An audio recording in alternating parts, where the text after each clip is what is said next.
que fui el primer mexicano contratado por JCPenney cuando se abrió el mercado. Estamos hablando en una época donde no había tiendas extranjeras en México. Recién egresado, invitado al corporativo de una de las compañías top 100 del mundo. Tipo que ganaba más de $1 millón al mes. Tipos bastante inteligentes. Chicos, les falta mucho. Ya veo cómo toman las decisiones. Para cuando llegamos fue un exitazo. La compra, Grupo Carso, el hombre más rico del mundo, me está diciendo te quedas a la cabeza de una de mis empresas. Por tu cabeza en ese momento. Primer desastre. No había la mercancía, no había el nombre y éramos el jugador más chiquito del mercado. Había que proponerle al nuevo dueño que había que tumbar a su comprador y poner a un comprador nuevo que antes había comprado para 6 tiendas. ¿Qué es ser vendedor?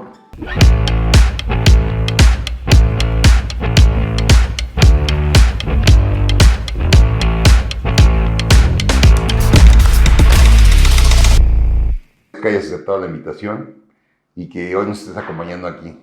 Entonces me gustaría empezar con esa anécdota de cuando entraste a trabajar a tu primera empresa de retail, que tu experiencia por más de 20 años ha sido en retail.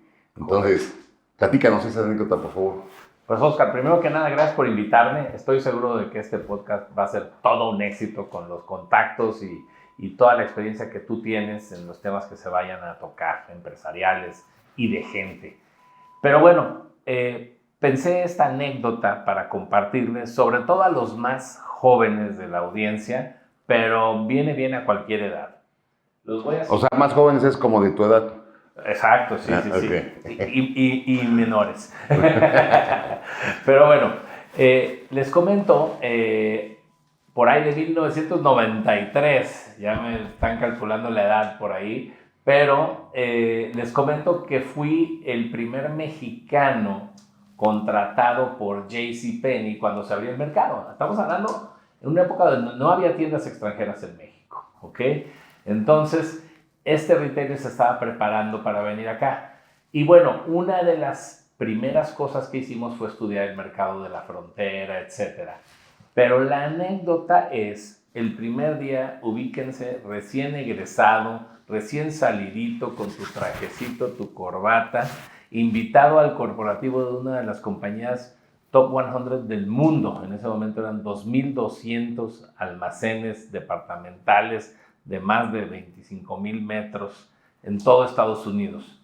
Y tú llegabas como uno de 5,000 personas que trabajaban en ese maravilloso corporativo enorme en Plano, Texas, que es afuera de Dallas. Es del tamaño de un rancho, todo automatizado. Le estoy hablando que en aquel entonces la temperatura se regulaba por robots que circulaban, medían la humedad, cerraban, abrían, o más bien polarizaban o despolarizaban los vidrios. Era todo un primer mundo, ¿no? Y bueno, nos invita a comer al comedor ejecutivo donde solamente 10 personas tenían acceso. A los primeros mexicanos nos invitan a comer ahí con el director general de la compañía. Una compañía, un tipo que ganaba más de $1 millón al mes, ¿verdad? Entonces, ese era el tamaño de la compañía en ese momento.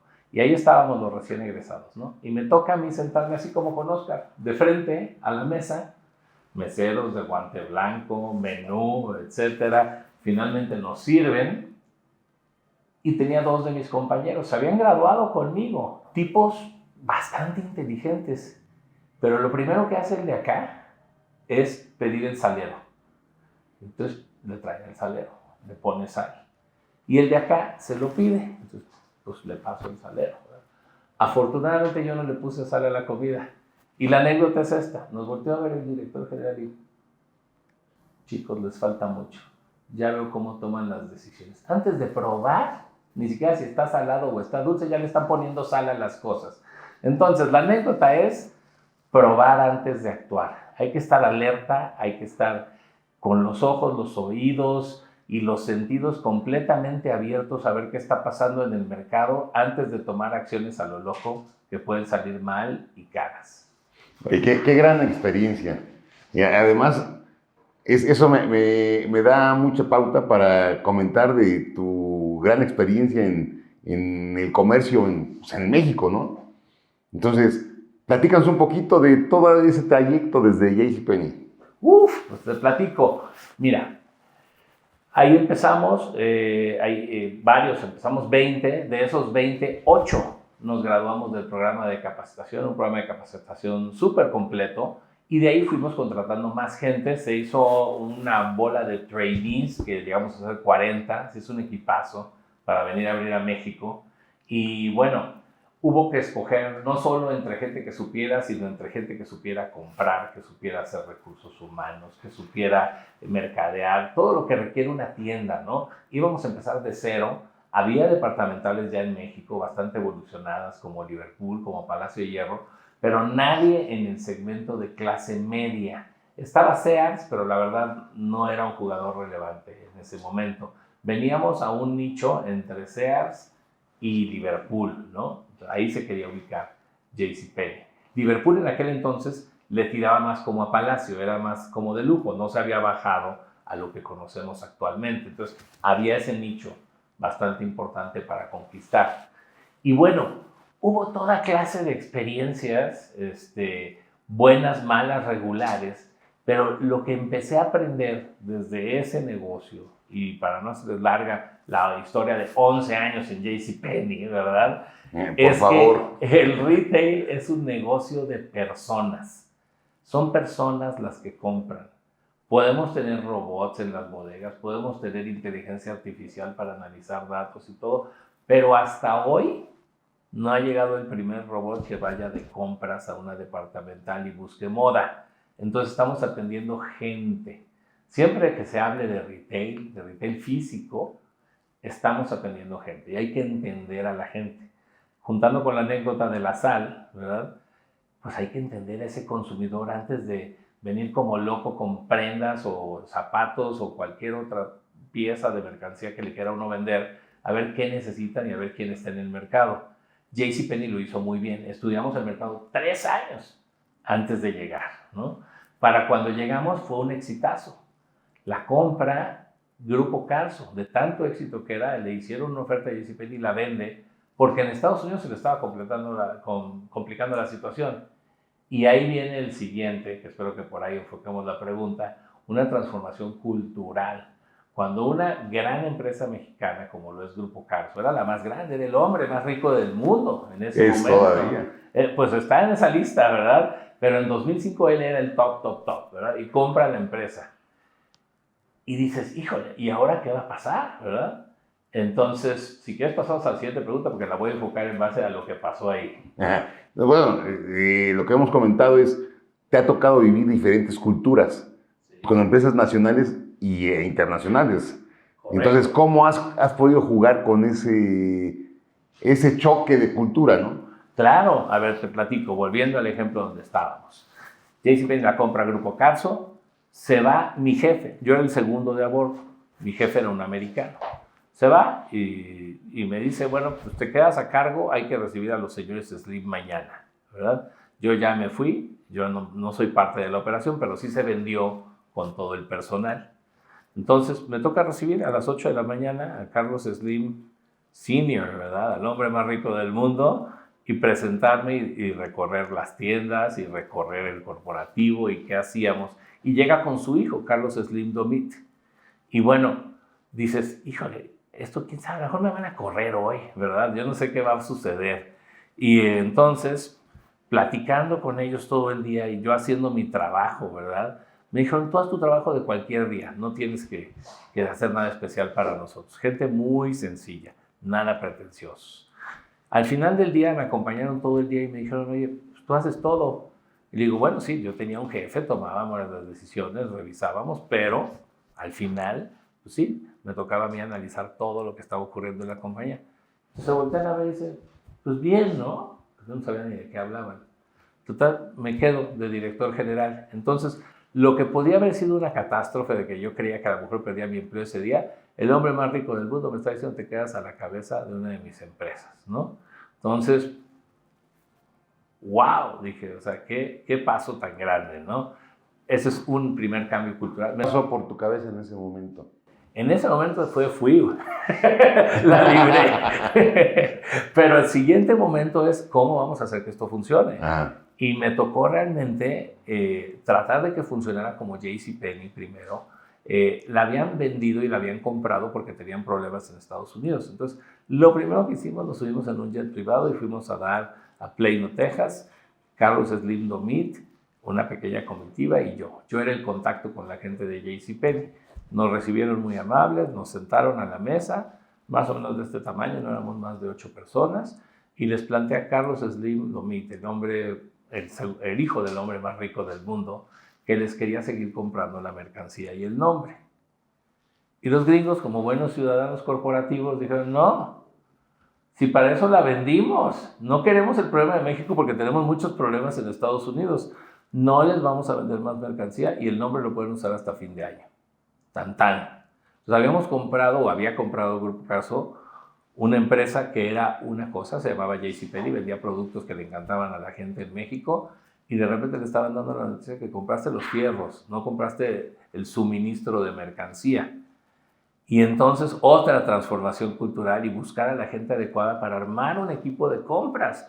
Compras de JCPenney se ubicaba en Dallas, Texas, y nosotros íbamos ahora a comprar, porque ya no había quien nos mandara producto, y a comprarle a los mismos proveedores donde se surtían Liverpool, Palacio de Hierro, Sears, Suburbia, y en cuarto lugar con 6 pequeñas, bueno, no pequeñas, pero grandes sucursales, pero pequeño el número, a ver qué nos tocaba del surtido que traían las marcas. Pero si ya no se iba a llamar JCPenney como... Se llamó JCPenney hasta el final del año. Pero después... Y después se cambió a Dorians. El Grupo Carso había adquirido una cadena de Dorians y llega a Dorians también y le ponen el nombre, porque como ya estaba Sears en una plaza, en las plazas están normalmente las actas, Liverpool, Palacio, Suburbia, Sears, entonces no podía JCPenney transformarse a Sears, ni a Sanborns, porque ya había, que eran las de Grupo Carso. Entonces adquieren Dorians por el mismo tiempo y entonces dicen, bueno, a fin de año pues le cambiamos el nombre a Dorians. Primer desastre, no había la mercancía, no había el nombre y éramos el jugador más chiquito del mercado en cuanto a la selección. Podía venir Levi's, por ejemplo, podía venir cualquier marca de las que había Polo en ese momento y escogía Palacio como exclusividad, escogía Liverpool por volumen, escogía Sears porque quería tener la marca y tenía 50 tiendas en ese momento. Y luego venía JCPenney con sus 6 tiendas a ver que no le habían tomado como exclusividad. Y de esta experiencia que nos estás contando, ¿qué aprendiste? Nuevamente la gente clave.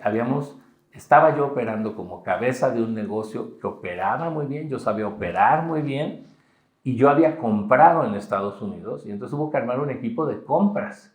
Y entonces el equipo de compras era parte de los distribuidores y compradores junior que se ubicaban en México de JCPenney y los compradores experimentados de Sears. Y armamos un equipo de compras, digamos, damas, era una compradora y 3 compradoras junior que iban a comprar para Sears y para JCPenney. No tenía caso duplicar 2 equipos para 6 tiendas. Pero entonces, ¿qué sucedía? Como cualquier buen comprador, pues ponía los mejores modelos donde tenía más sucursales y otros menores. Entonces hubo que reinventarse una cuarta vez. ¿Okay? Y apenas vamos en la segunda empresa, ¿eh? Son varias, pero había que reinventarse una cuarta vez. Perdón, ¿y de esta experiencia qué le recomendarías a aquel dueño de una pyme o empresa que Buscar quiere... el mejor talento, no importa cuánto cueste. Afortunadamente, pues teníamos los bolsillos de Carlos Slim, ¿verdad? Entonces, se pudo conformar un equipo de compras que salvó la situación, sacó la situación adelante. Fue muy doloroso. Gente con la que yo había convivido por años, 11 años en JCPenney, se vuelven tus amigos y de repente te das cuenta que pues no es el mejor comprador de damas, hay una mejor en Sears y hubo que fusionar y una se va. O al revés, el de JCPenney que compraba para 6 tiendas, que compró en su momento para muchas más en Estados Unidos, pues era mejor que el de Sears y había que proponerle al nuevo dueño que había que tumbar a su comprador y poner a un comprador nuevo que antes había comprado para 6 tiendas. Entonces, la gente es clave. Nuevamente, mi factor es gente. Antes el consumidor para estudiar el mercado, ahora el comprador para atender a ese consumidor. Y le voy a dar fast forward porque digamos, de las departamentales paso después a Palacio de Hierro, que fue una excelente experiencia donde conocí a Oscar con un equipo súper comprometido. Después paso a C&A, después paso ya a boutiques más especializadas. Pero ese paso de muy general a muy específico, porque mi carrera ha ido así, entre más pequeño el nicho, a mí me ha ido mejor, ¿verdad? Entonces, la única constante es la gente. Entre más chiquito se hace el negocio, porque podrás decir, bueno, pasaste de Sears a Palacio de Hierro, a C&A, a Sony, luego Adidas y después Steren. Las tiendas, su formato se va haciendo más chiquito y el grupo de personas manejándolas se va haciendo más pequeño. Pero entonces cada vez es más importante que haya excelente talento en la empresa. Porque cuando tienes 100 compradores, como los tenía Sears, pues bueno, si uno es maletón no pasa nada, ¿no? Pero cuando tienes 2, o 3 o 4, como los tenemos en otras cadenas de boutiques más pequeñas, ahí sí, si la riega es el 25% del negocio, ¿no? Oye, y con tu experiencia, ¿cómo seleccionas al mejor? Fíjate que es bien importante. El mejor, primero que nada, ahora sí, esta es otra anécdota y se las cuento rápidamente. Se las voy a contar porque ayuda mucho a exponerles. Que las culturas de las empresas no solo es cómo seleccionar al mejor. El mejor puede ser el mejor aquí, pero quizá no es el mejor allá. Entonces, las culturas de las empresas son muy diferentes. La forma de hacer negocio, la forma de trabajar y lo que esperan los clientes es súper diferente. En mi caso, por ejemplo, pues ya les hablé que trabajé para una compañía americana, con muchas tiendas, con grandes almacenes. Después trabajé para 2 compañías mexicanas, Sears y Palacio, también grandes en su mercado, con muchos almacenes, pero 2 extremos, digamos, el de lujo y el de menos lujo en el centro comercial. Y había que entenderlo diferente. Después paso... Pero ¿cómo equilibras enfrentarte a esas culturas tan diferentes? Fíjate que hay que entender bien al mercado y hay que entender bien a la gente. Cuando alguien está fallando, hay que entender que, y esto me costó trabajo, lo más fácil cuando eres joven y dinámico, ¿verdad? Lo saco y meto a otro, ¿no? Pero cuando te das cuenta que ya hizo fit con la cultura de la empresa, es diferente la historia. Hay que trabajar con esa persona si no está dándole al clavo.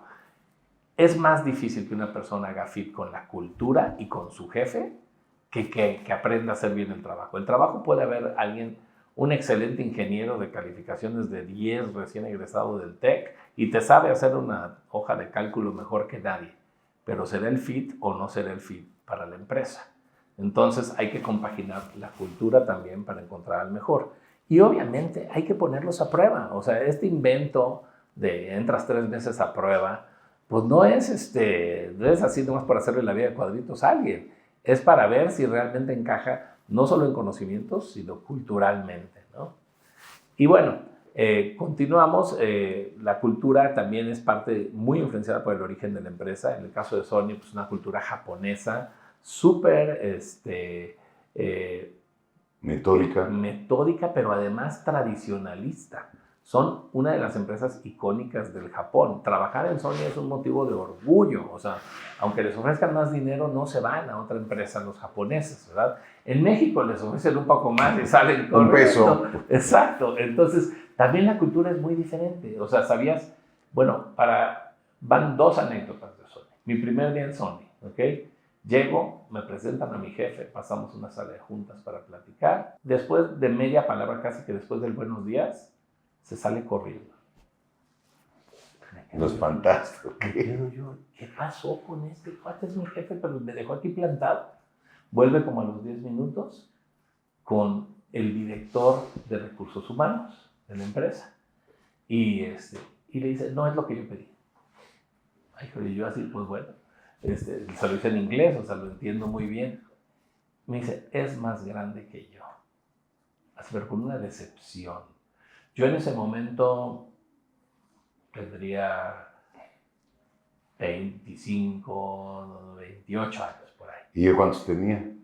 Pues él tenía como 20 25. ¿o qué? Era súper smart.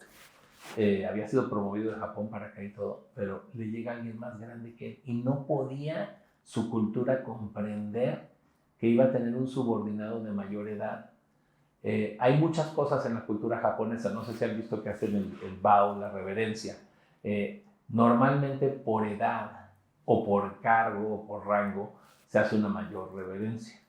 En mi caso, después aprendí, ¿verdad? Que esa era parte de Claro. los cortocircuitos. Él me iba a tener que hacer una reverencia por ser alguien mayor. Ah. Y yo le iba a tener que hacer una reverencia más o menos igual en el plano social. En el plano laboral, mi reverencia debería ser hacia mi jefe, ¿no? Pero más o menos se cancelaba el efecto y él no podía entender cómo iba a tener a alguien a su cargo que tenía que respetar tanto. Porque ya una vez en confianza los japoneses son rudos para trabajar, ¿no? Entonces, bueno, dije, chino, o sea, además de todo lo que ya había aprendido, según yo, en ese momento, había que lidiar con que este joven no está contento conmigo, ¿no? Afortunadamente hicimos una excelente relación y vio que la cosa no era tan cuadrada aquí en México y que sí podía dar órdenes y se iban a obedecer, ¿no? Pero ese fue otro cambio, otra anécdota de un cambio cultural donde no te lo esperaba. Yo llegué sin saber ni gota de la cultura japonesa a Sony. ¿Y aprendiste japonés? Ya, claro, obviamente. A ver, ¿cómo saludas aquí a los que nos están viendo? Arigato, san. Eso todo el mundo se lo sabe. No, hombre, ¿cómo iba a aprender? No, fíjate, era una cultura donde, al ser puros directivos japoneses, las juntas de consejo empezaban en español, seguían en inglés y cuando se ponían a alegar ya eran en japonés y te quedabas fuera como mexicano. Entonces tenías que tener un cuate buena onda de los japoneses que se sentaran para que te dijera más o menos qué estaba sucediendo, ¿no? Entonces, toda esa parte cultural de las empresas es bien importante, pero algo importantísimo que aprendí, y los dejo con una anécdota para quien tenga que hacer negocios con japoneses, es la primera cotización es la última. Y así había que decirle a los proveedores, es la última, no te voy a negociar, no te voy a regatear, tú dame tu mejor propuesta y vemos si la aceptamos. Y había muchos proveedores mexicanos que no entendían eso. Metían una propuesta para negociar y la perdían y me decían, es que ¿por qué no me dijiste para bajar? Porque no, porque así es de cerrado esto. No la primera negociación es la última. Es la última y si funciona bien y si no, next, ¿verdad? Entonces, ese fue un detalle de una compañía como Sony, pasando a una compañía alemana como Adidas. Híjole. Cambia bastante la cosa. De Sony te vuelves, bueno, una última anécdota. Me encanta, ya que me echan con las anécdotas. No sabías y no te digo nada.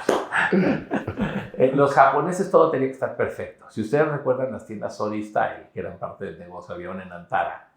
Si la tele estaba tantito chueca, si el cable se veía, bueno, era una tragedia mundial. No estabas haciendo bien tu trabajo, aunque las ventas estuvieran de 100, ¿verdad? Entonces hubo que aprender ese detalle, ¿ok? Que me sirvió mucho luego con los alemanes. Los alemanes, la mera verdad, aunque tienen fama de cuadrados, no son tan cuadrados como los japoneses. Lo que sí son cuadrados son para los números. Los números es, si tu presupuesto fue de 5, es 5, tiene que ser 5. Si es 4, es una tragedia. Y si es 6, también es una tragedia porque no sabes pronosticar y podíamos haber hecho un mejor negocio, ¿no? Y podíamos haber invertido más en publicidad o lo que sea en base a esa venta. ¿Y en México esa cultura cómo es? En México la cultura es, ojalá siempre puedas quedar abajo en gastos y puedas quedar arriba en ventas. Y entonces, ¿para qué hacemos un presupuesto, no?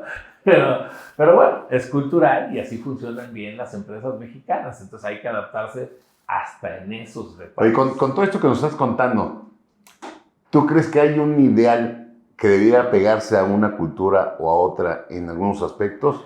Y si es así, ¿has visto ejemplos? Sí, sí, mira, hasta hace 10 años te hubiera dicho en lo mío, que es el retail, la cultura a seguir es la cultura norteamericana. Pero todos sabemos lo que ha estado sucediendo con el retail en Estados Unidos. Está teniendo una cantidad de cambios enormes. Algunos malls se están muriendo, otros se están reviviendo porque le metieron restaurantes y entretenimiento, pero ya no hay aquel cliente que iba a pasar toda una tarde de compras al centro comercial. Buscan algo más. Entonces, cuando tú quieres ganar en ese juego cultural y demás, tienes que entender la cultura de tu cliente y qué está buscando. Regresando al tema de Adidas, por ejemplo, así como me ven, me volví corredor en Adidas y tenía que ponerme los tenis, no por obligación, sino por convicción, los tenis para correr, para poder decir cuál era el mejor o cuál recomendaba yo para alguien de mis características. Luego ya te metes en toda clase de detalles, ¿verdad? Si eres alguien como yo, con exceso de peso, pues obviamente que necesitas un tenis mucho más acoginado. Si eres alguien peso pluma que quiere correr rápido, necesitas uno con una suelita delgadita que ni te pese, ¿no? Si no necesitas esa amortiguación. Y si yo me pongo ese delgadito, voy a acabar con dolor de rodillas. Y si el otro se pone acoginado, va a andar cargando unos tenis más pesados, ¿no? Entonces, empiezas a entender cada negocio, cada característica del producto y la cultura, nuevamente, y el cliente. Oye, estás tocando un tema muy importante en las empresas. El conocimiento del producto es un básico para todos los puestos de la organización, porque muchos creen que es que si estoy en la administración, yo no tengo por qué conocer el producto que se vende, ¿no? O si yo estoy en recursos humanos, tampoco. Claro. Y creo que es un gran error que tenemos en las empresas en México. ¿Qué opinas de eso? Volviendo a lo que me estás diciendo, hay un dicho que dice, ¿qué es buen vendedor? Es buen vendedor en cualquier lado. Yo digo, sí, pero hasta cierto punto. O sea, el buen vendedor sí tiene que tener ciertas características, ser abierto, tratar al cliente, tener un poco de facilidad de palabra, desenvolverse bien con los clientes. Eso es lo mínimo indispensable. Pero ser buen vendedor requiere conocimiento del producto, conocimiento de tu cliente, conocimiento del mercado y lo que está de moda, por ejemplo, en el mercado de moda. En el caso de la electrónica, como lo fue mi experiencia en Sony y el Steren, pues hay que conocer a fondo el producto. Cuando vamos a hablar de hoy, fast forward a 2025, tú quieres comprar una pila para recargar tu celular. La encuentras en Amazon, la encuentras en la página de Steren, la encuentras en Mercado Libre, en muchos lugares, y te llega mañana, ¿correcto? Entonces, si ya sabes lo que quieres, ese va a ser tu medio de compra. Pero ¿qué tal si no sabes exactamente lo que quieres? Y llegas a una tienda donde dices, oye, quiero cargar mi iPhone. ¿Esta pila me dará una carga completa o 2 cargas completas o 3? Y el vendedor dice, no sé. O agarra la cajita y creo que una le va a dar. Oye, vine hasta la tienda buscando al experto y no está el experto porque no estudió o porque no se le capacitó sobre el producto o porque va llegando. En fin, siempre va a haber gente nueva, pero como yo lo he resuelto es, antes de que toquen el piso de venta y toquen al cliente, necesitan ser expertos en el producto o cuando menos estar emparejados con un experto en el producto del piso de venta para no regarla con el cliente. Ese cliente que le queda mal, ese vendedor nuevo o el que nunca estudió, no vuelve. ¿Te consideras un apasionado de las ventas? Totalmente, totalmente. En este mundo creo que todos, de una forma o de otra, o vendemos o estamos apoyando a alguien que venda. Y les voy a regresar con un dicho, ahora no una anécdota, pero hay un dicho, no es mío, no me lo adjudico, es del señor Penny, ¿verdad? Que fundó JCPenney, y dice, más vale que estés sirviendo directamente a un cliente, y si no, que estés sirviendo directamente al que está sirviendo a un cliente. ¿Qué te habla eso? Los dos niveles principales de una compañía de ventas es el que atiende y el que le sigue, ¿verdad? Para ayudarle, a apoyarlo, etc. Ya cuando te empiezas a ir más niveles, pues eres bastante reemplazable, ¿verdad? El dinero no entra por ti. Entonces, ese es realmente un muy buen dicho, ¿no? ¿Qué es ser vendedor?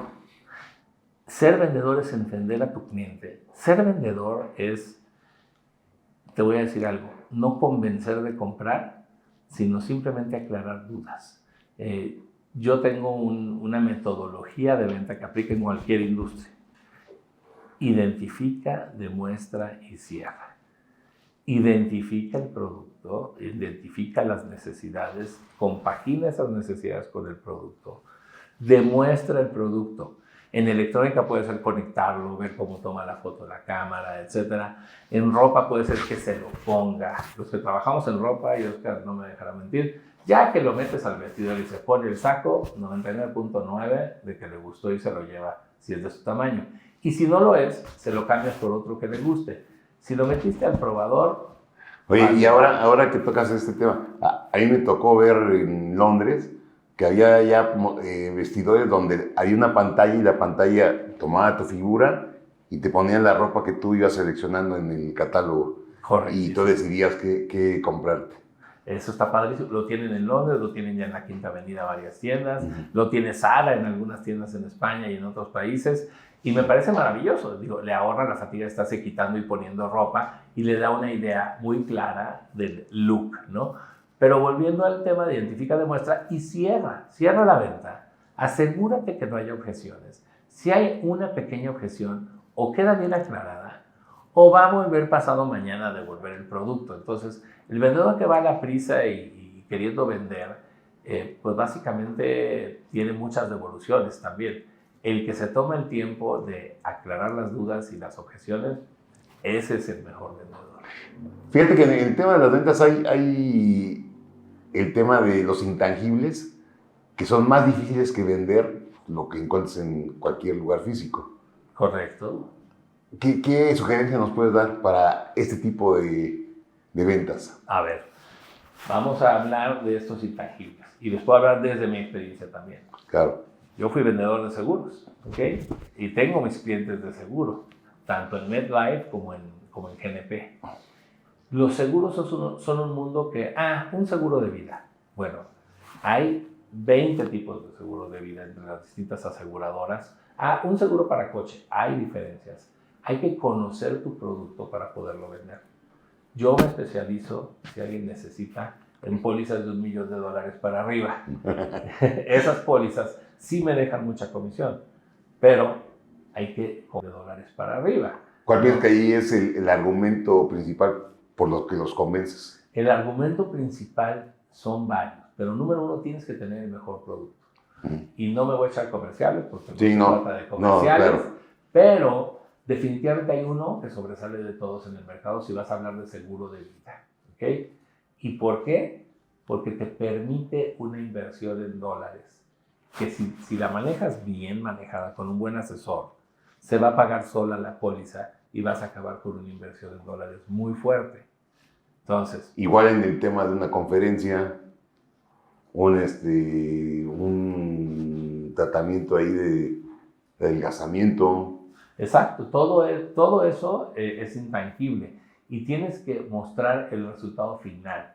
¿Qué le voy a decir yo a una persona? Mira, me vas a comprar esta póliza de $1 millón, me vas a invertir tanto, yo lo voy a mover, se va a pagar sola tu póliza y al final vas a seguir teniendo tu seguro, que es por lo que lo compraste para proteger a tu familia, eso no se pierde, pero se va a haber pagado sola. ¿Por qué? Porque me diste esta cantidad para invertirla y pagarla. Entonces, ese seguro para el que tiene el dinero semilla, digamos, para pagar la póliza, pues es la mejor opción. Y yo me voy sobre ese cliente que tiene el dinero semilla. Y la primera pregunta que hago es, ¿tienes para invertir $250,000 en esto o no? Si no los tienes, este seguro no es para ti, te ofrezco otro, pero ni para qué perdemos el tiempo con este, ¿no? Lo mismo con lo que decías, un tratamiento de adelgazamiento, etcétera. Resultados reales y finales y que no sean IA y que no sean... No, es que por ejemplo estoy pensando en una terapia, ¿no? Sí, correcto. Una terapia, como mejor se vende, es word of mouth, o sea, recomendación. Fui con tal psicólogo y me ayudó mucho a salir de mi bache, de mi depresión. Fui con tal dietista o tal nutriólogo y me bajó 20 kilos. El tema de los seguros, ¿verdad? Fui con tal y me respondió muy bien, compra ese seguro de coche, ¿no? Alguna cosa así. Entonces, siempre es hablar de resultados. Con un intangible hay que volverlo tangible. El tratar de vender una idea, sí se venden, hay ideas registradas y se venden muy bien, pero la verdad de las cosas, si no eres Einstein, te va a costar trabajo una idea nueva y única, ¿no? ¿Qué te llevó de ser un apasionado de las ventas a liderar y ser director de áreas comerciales? Fíjate que mi primer brinco, digamos, al liderar, hubo pequeños brincos liderando el equipo de JCPenney de México, liderando una tienda en Palacio de Hierro, la tienda de satélite, pero cuando ya crecí a las grandes ligas fue mi brinco a Sony, ¿verdad? Había que liderar todo un equipo de retail, todo un equipo de e-commerce, todo un equipo de merchandising en las tiendas departamentales, etcétera, y realmente lo que me llevó a eso, sin darme cuenta, eso es en retrospectiva, es poder haber acumulado toda esta experiencia desde abajo, desde conocer cómo se acomoda un mueble de ropa y cómo se dobla una camisa, desde antes de eso, cómo se compra una camisa con tantos hilos por pulgada, tantas puntadas por pulgada en el puño, en las partes principales de la camisa, cómo se construye un traje para que no se vea como este modelo que traigo yo todo flojo, sino que se vea bonito como el de Oscar, bien armadito. Pues tiene un chaleco en medio de malla, así se construyen los trajes. Y el que lo trata de vender de otra manera, pues va a acabar con un traje de distinto tipo, ¿no? Entonces, si eres experto en lo pequeño, en los detalles, después te puedes hacer generalista. He visto gente que quiere llegar de director general y le cuesta mucho trabajo porque no conoce el detalle. Aquí me gustaría interrumpir. ¿Qué le recomiendas a aquellos empresarios que están en un proceso de sucesión y que lo primero que piensan es voy a mandar a mi hijo y lo pongo como director general, pero nunca ha estado en la operación, ni en el área administrativa, ni en ninguna otra área, ¿no? Mira, he llevado programas de sucesión. Los llevé en Steren, ¿verdad? Con la sucesión de sus franquiciatarios. Steren tiene 70 años, tiene franquiciatarios que ya llevan 25, 30 años como franquiciatario y ya hay una siguiente generación. Oscar, tú me ayudaste a dar un curso a uno de esos grupos. Y bueno, lo que hay que decirle es, qué padre que hay una base. Es un poco como las matemáticas en la escuela. Está bien aprender a sumar 2 más 2, 100 más 100, 1000 más 1000, pero si tú quieres que tu hijo sume 3.482, 25 millones más 3 y con punto 3 y divide entre 4, ojalá lo pueda hacer, pero para eso hay calculadoras. Entonces, hay un conocimiento acumulado ya en este nivel que tiene que poder heredar esa generación, pero sin desconectarse completamente de la base, ¿verdad? Y la base son lo que hicieron la generación anterior en una sucesión. El esfuerzo, el trabajo continuo. Si esta primera generación, digamos, ya no va a ir diario a atender su empresa, la segunda generación debería de ir al menos cada 2 días. Ya se las pusieron más fácil, pero si no van en toda la semana, les van a comer el mandado, ¿verdad? Como decimos. O contratar a un profesional y poner un director general. Pero no se puede hacer las dos cosas. Digo, andar de paseo, pues le toca al que ya no está fungiendo. Al que está fungiendo le toca atender el negocio. Y las empresas familiares más exitosas que he visto, los dueños están allí presentes, físicamente o no físicamente, pero físicamente gran parte del tiempo, al menos la mitad de la semana, y no físicamente todos los días. Están metidazos en todas las decisiones. Tú con toda esta experiencia viviste muchos momentos de crecimiento y de expansión en las empresas. ¿Cuáles piensas que son los puntos críticos en ese crecimiento y expansión que hay que cuidar? Me diste mi mero mole, porque sí, me ha tocado iniciar desde cero la operación de Adidas, me ha tocado de tiendas, ¿verdad? Me ha tocado iniciar de cero la de Sony, me ha tocado tomar 300 tiendas en Steren y convertirlas en 650 tiendas. Entonces, sí te puedo decir que tal como dicen los retailers de toda la vida, location, location, location es la primera decisión. Una buena ubicación te hace o te deshace completamente. Después hay 2 renglones básicos en México: la renta y el personal. Si tu margen, digamos, tienes una venta, le quitas los descuentos, le quitas el costo de producto, te da un margen, y entonces le restas la renta y le restas el personal y le restas todos los demás gastos, tiene que quedarte la utilidad que quieres.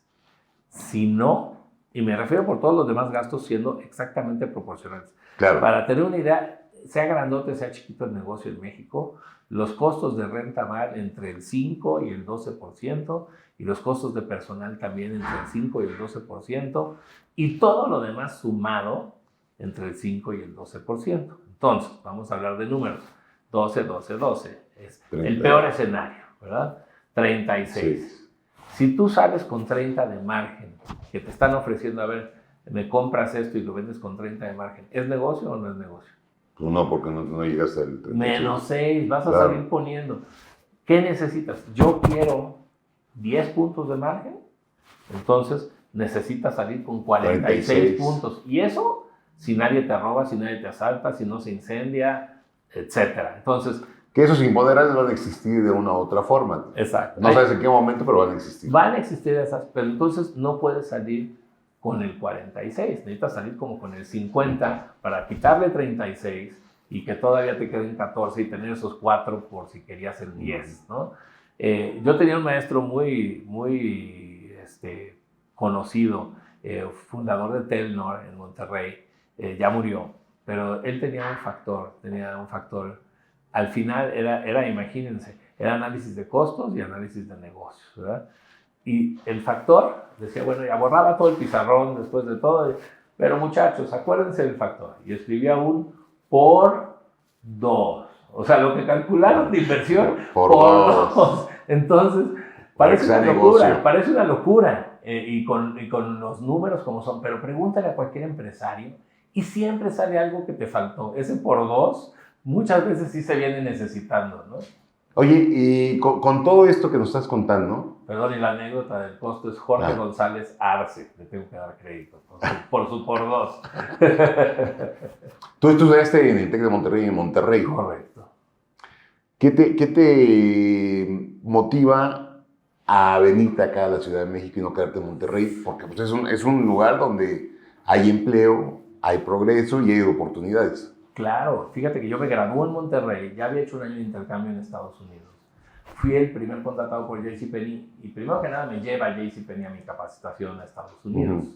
Entonces, voy allá, pero en esa trayectoria con JCPenney se abre la tienda de Monterrey, la tienda de León, y la tercera en abrirse cuando yo me regreso en México. Abrí las primeras 2, me voy, y cuando regreso era World Trade Center en la Ciudad de México. Entonces, en el 2000, que fue esto, había ganado Fox, había ganado el PAN, el país, había grandes expectativas de cambio y JCPenney abría su primera tienda. Me pareció el lugar ideal para venir a vivir. Y bueno, fue el lugar ideal para una carrera de retail de 30 y pico de años como la que tengo ahora. La gran mayoría de los corporativos de retail en nuestro país están en México. O sea, aquí pude hacer una carrera. Pero originalmente esas eran las condiciones indicadas.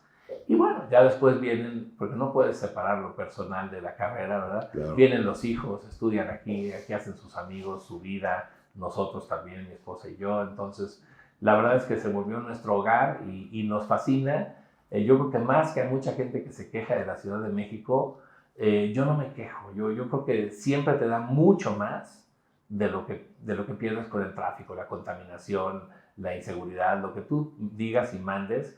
Por eso hay 20 y tantos millones viviendo aquí, no por casualidad, ¿no? Claro. Bueno, pues no quiere que termine nunca esto, pero vamos a la fase final. ¿Qué le recomendarías a ese colaborador que está en una empresa para que crezca en la misma y que se desarrolle?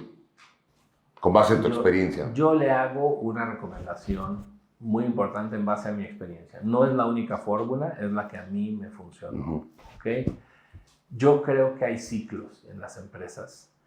Yo creo que en las empresas llegas aprendiendo, continúas aportando y si te prolongas demasiado ya estás restando. ¿Okay? Entonces, esos hay que tenerlos muy claros. Les platicaba yo mis primeros 11 años de JCPenney. Fue una maravillosa escuela. Pero yo creo que podían haber sido 7 u 8 y hubiera sido la misma escuela. ¿Qué pasó? La vendieron, me pasé a otra, me tuve que cambiar a otra. Dices, ya fue como too much, un poco más de lo necesario. Los ciclos son muy diferentes para cada quien y para cada empresa. Pero aquel tatuaje que tenía la gente que trabajaba toda la vida para una empresa cada vez es menos. Lo que a mí me ha funcionado es este ciclo de aprender, aportar mucho todo lo que puedas y saberte dar cuenta cuando ya no eres y cuando te llega una buena oportunidad, moverte. Entonces, esos ciclos se miden, en mi caso, son entre 5 y 7 años. Okay. Habrá quien diga, oye, no, mínimo de 10, pues vas a trabajar entonces en 2 empresas o 3 empresas en tu vida, o mínimo de 3, pues yo creo que vas a ir aprendiendo, ni vas a haber aportado gran cosa si te vas a los 3 años. A mí me funciona eso. Pero esa es la recomendación para alguien joven. No se desesperen, tampoco se enamoren. Yo tenía un amigo que yo, por ejemplo, me presentaba en algún momento como Carlos del Ángel, habla Carlos del Ángel de Adidas. Me dice, quítate el apellido, tú eres Carlos del Ángel y vas a ser bueno donde sea, ¿no? Entonces, igual a los jóvenes, van a ser buenos donde sea. Aprendan lo que haya que aprender, aporten lo que haya que aportar, y si sale otra mejor oportunidad hay que moverse. La vida es muy corta como para quedarse estancado. ¿Y qué le recomiendas entonces ahora, con base en todo lo que te ha tocado ver, al emprendedor que tiene una iniciativa y que está empezando y se enfrenta a un mundo de negocios hoy turbulento? Ya con el hecho de ser emprendedor, eres parte del 10% de este país. Estoy hablando de emprendedores que cumplen con todas las de la ley y demás, ¿no? Si lograste echar a andar una empresa, yo he echado a andar empresas, créemelo, con abogados, con notarios, con contadores, con todo. 3 meses te puede llevar a echar a andar una razón social chiquita, ¿ok? Entonces, si ya pasaste ese espacio, ya estás funcionando, ya hiciste una buena parte. No lo más difícil. Lo más difícil pues, es vender y que produzca utilidades, ¿no? Si es que es de ventas, como en el caso que yo me dedico, si es de consultoría o cualquier otra cosa igual, que sea un negocio sustentable. Pero si ya diste ese primer paso, síguele. O sea, eres realmente afortunado. La mitad de las empresas fracasan. Si fracasas, echa a andar otra. Sobre todo si eres joven y me estás escuchando, echa a andar todo lo que puedas cuando no traigas a una familia a cuestas, cuando no traigas deudas, etc. Y algo que he aprendido de muchos buenos empresarios es tu dinero, tu primer ahorro, tu primer sueldo, tu primer dinero que acumules, no se debe de ir a una casa, un depa, una casa de interés social, como mucha gente le hace en este país. Que se vaya a un localito comercial que te siga produciendo. Que se vaya a una propiedad chiquita, aunque no puedas comprar la casa de tus sueños, chiquita, pero que rentes y te produzca un ingreso. Poner a ese dinero a trabajar para ti.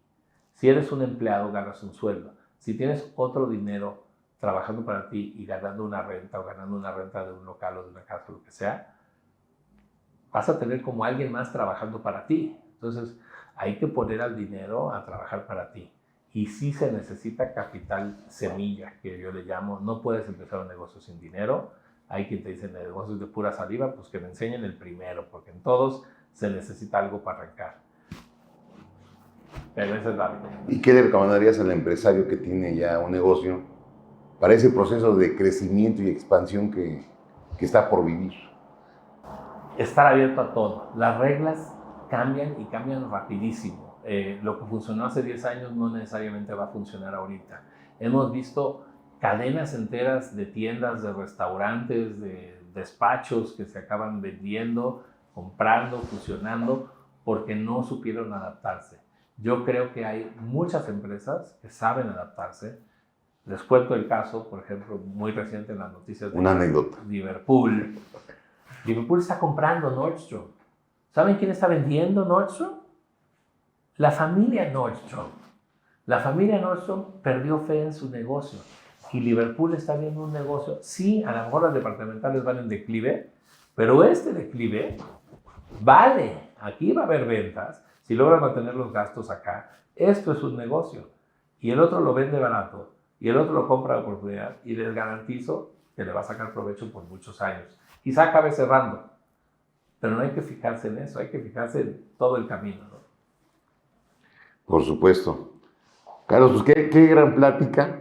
La verdad te agradezco.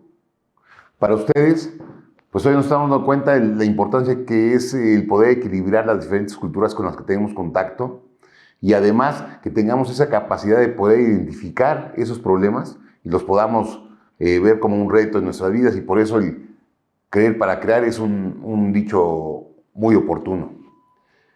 ¿Les gusta decir algo a la gente que nos está viendo y escuchando? Claro que sí, complementando lo que acaba de decir Oscar. Creer para crear y creértela. O sea, tienes que tener algo, un producto tan bueno, un negocio tan bueno, que tú mismo lo comprarías. Si estás tratando de vender humo, mejor búscale otra cosa, porque hay muchos tratando de vender humo. Pues acuérdense de suscribirse a nuestras redes para que estén pendientes de nuestros próximos episodios, y recuerda que tú podrías ser él.